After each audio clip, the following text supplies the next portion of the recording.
And this is probably another reason why I'm in this field, I'm sure. My dad is an amazing guy. He was a pain in the ass, and he was amazing. My dad had a very, very extremely severe stutter. So when you were talking to him, it would take a lifetime to get it over there so you could make sense of it. So all of us, all the kids, we learned that you had to just kind of wait it out and wait it out because eventually it would come. But it would be painful. I don't know if any of you have been around somebody who stutters, but it's really, really painful. But everybody loved my dad. He's a hard worker. Everybody loved Roger. It was an amazing time. He was a good old boy. And if you remember how I started out this evening, that yelling and shouting like that happened all the time in my house. Part of the reason that happened was because of this severe stutter. And part of the reason it happened was because with the stutter, as he got to get into young adulthood, he realized that if he had a drink, he didn't stutter. And if he had a second drink, he really didn't stutter. He was fluent and he could swear like a sailor, right? He could swear like a sailor. No cursing, nothing, it was fluent. It was totally beautiful to hear him swear, right? Totally beautiful. So here's my dad. Everybody loves Roger. He's out to help everybody. He really has a heart of gold, kind of like a social worker, right? And which is my first career, social work in the community. So he decides with some wisdom that he wants to give back to the community. So my dad runs for political office.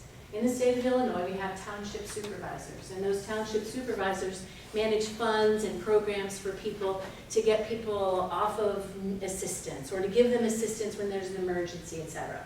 So my dad ended up running for office, yeah? And so what he did is instead of a business card, he had a wooden nickel. And it said on the wooden nickel, you won't be surprised, around the top, Roger, Johnson, not a fast talker, but a hard worker. And he had conversations with everybody, and he would hand out these wooden nickels. And you know what? He was elected, and he served for 16 years in our community, and everybody loved my dad. My dad embodied a lot of things, but many of them were super good. Right? Many of them were super good. And what I can say is, because of his speech and how hard it was for him to talk, he would have to pause.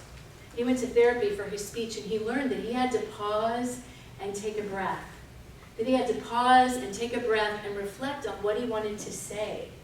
And he would often say, in response to us kids coming home, he'd be like, let's think about that, kiddo. Let's just take a moment. Those are some of the best memories and some of the most valuable lessons. Let's just take a minute. Let's pause, collect ourselves, reflect on what's important versus what's just BS, right? What really needs to be said here. Because economy of words was his thing, or it should have been, because he would tend to ramble on and on. You know, Dad, come back here, can we go? Remember Roger when you're thinking about the next steps that I want you to take, right? So all of you are going to get wooden nickels.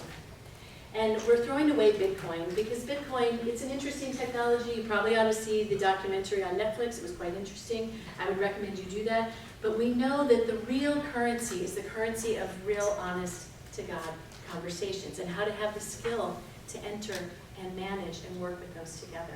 And Brian's going to go around and give you all a wooden nickel or two, okay?